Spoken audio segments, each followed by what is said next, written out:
Hi everyone, welcome to Aunties Sweets. Today we're back in the kitchen and we're going to be making pizza from scratch. And this is an overnight pizza dough, so it can stay in the fridge for up to 3 days. But you do, when you take it out of the fridge, want it to come back to room temperature. What we're going to need is an all-purpose flour, minced garlic, a tablespoon of sugar, a tablespoon of yeast, a tablespoon of salt, dried basil, seasoned pepper, dried rosemary, powdered garlic, and onion powder, a half a cup of olive oil, 2 cups of water, and 6 cups of flour. I've already measured 3 of the cups of flour into the bowl, but I want to show you guys a trick and a very important note to note when you're measuring flour. You never want to scoop just directly in and pull it up like that, because you're going to end up getting more than a cup because the flour is packed in. So the best method and best approach is to actually use another tool like a spoon and gently shake it into the measuring cup, and then you're going to level off. And we need to do this 3 more times for a total of 6 cups of flour for our pizza. So that's 1, 2, and let's do 1 more.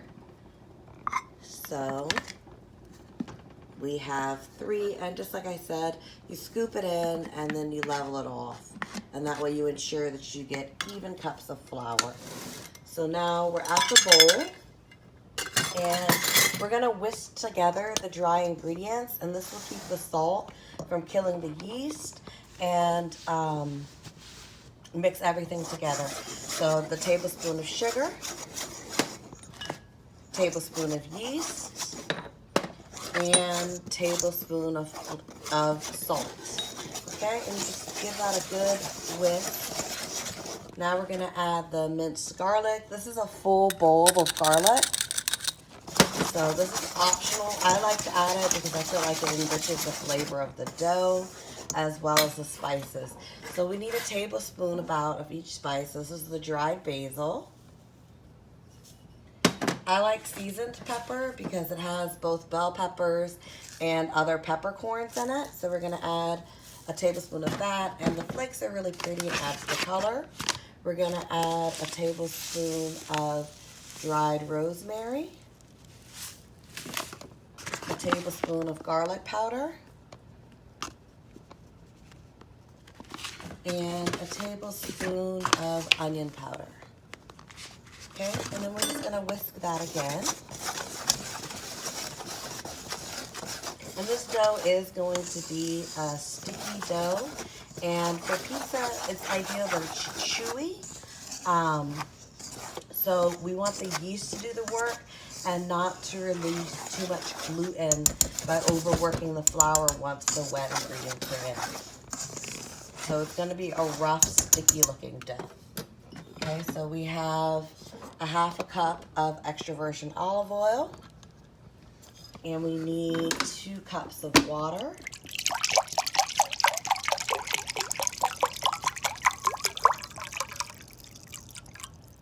And it's nice to set things down to actually see that your liquid is level to the line. So that's our 2 cups.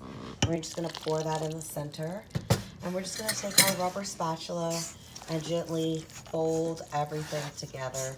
And like I said, it's really important that you don't overwork the dough, and it's gonna be rough and sticky looking.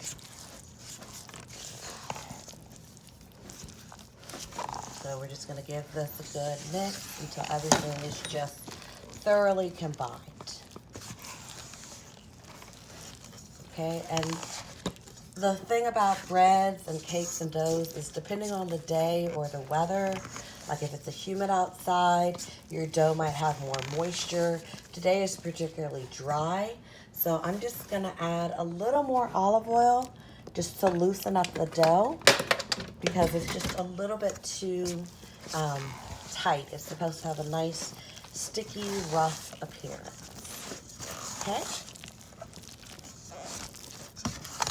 So now that it's all combined, thoroughly. We don't see any pockets of flour anywhere. The dough can rest. And what I like to do is to cover my bowl with plastic wrap and then a nice clean cloth napkin, which will allow it to have that dark environment that fungi likes. And yeast is a fungi, so it likes a warm, dark environment, slightly moist. The dough will be the moisture to rise the best, okay? So we're just gonna put a little splash of olive oil to seal it in, the moisture, and keep the dough from sticking to the plastic wrap. And we're just gonna cover it gently and loosely with plastic wrap. Okay, and then we're gonna take our nice clean cloth napkin and set this aside until it doubles, okay? And what we're gonna do over here is I've taken Ziploc bags and I've labeled them so that we know what it is. And I've gone ahead and sprayed the other 3 because this recipe yields 4 pizzas. So once the dough has doubled, we're gonna punch it back down and put it in these bags. And what I like to do to keep the dough from sticking in the bag is use a spray like Baker's Joy or Pam and coat the interior of the Ziploc bag as such. And that will keep the dough from sticking when it's time to take it out. So our dough's gonna rest and we're going to prepare our vegetables and toppings to go on top of the pizza. Thank you so much, and we'll be back in a moment.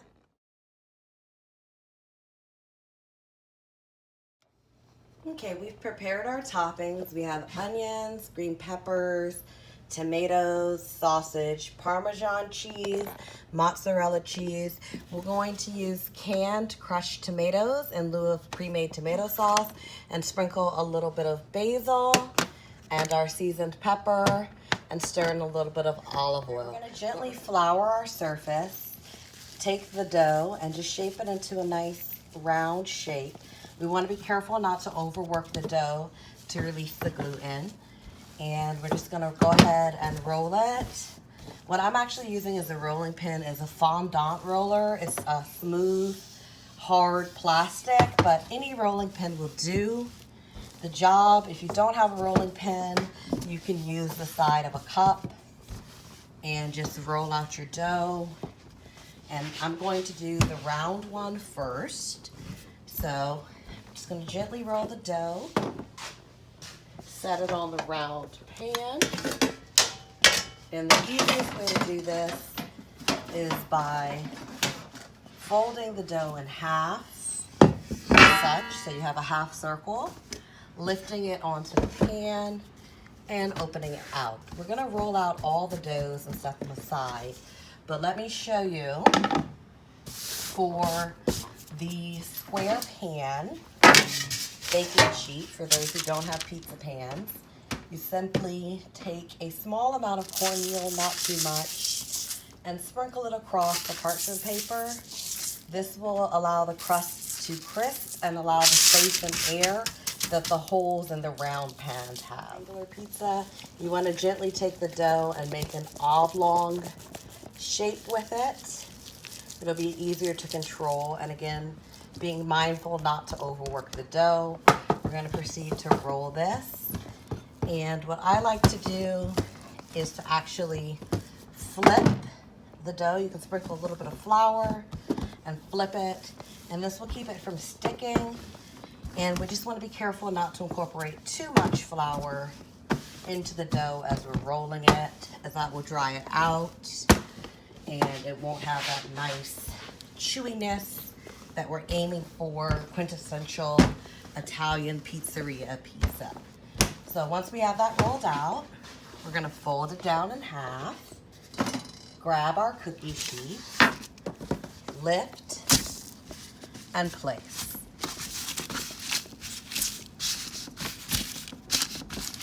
Dough scraper here, just to clear away. This is a dough scraper. I'm gonna use it just to clear away the excess flour. If excess flour gets on the bottom of your pan, make sure you brush it off, or it will smell up the house as it burns in your oven. So we're gonna start by topping the round pizza with our cornucopia of toppings here. As I said, we are using crushed tomato canned in lieu of pasta sauce, but if you like using ragu or prego, go for it. If you like the store brand tomato sauce or pizza sauce, go ahead. I've added about a tablespoon of olive oil to the crushed canned tomatoes, and I'm just gonna spread this around. I like to go all the way to the edge so that nothing is wasted. And we're gonna top these and let them rise with the toppings for an hour before putting them in an oven. You want your oven temperature to be between 400 and 425. So I'm gonna go ahead and top this. My nephew's here, his favorites are gonna be sausage and olives with a little parsley and of course cheese. So we're gonna start by putting a thin layer of mozzarella on the bottom. This will allow your toppings to stick, and a generous amount of olives.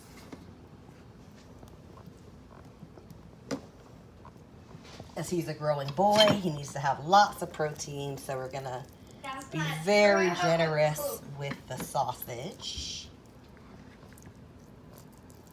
And then we're going to top again with some more cheese, and this cheese will hold down the toppings and just keep everything nice and yummy.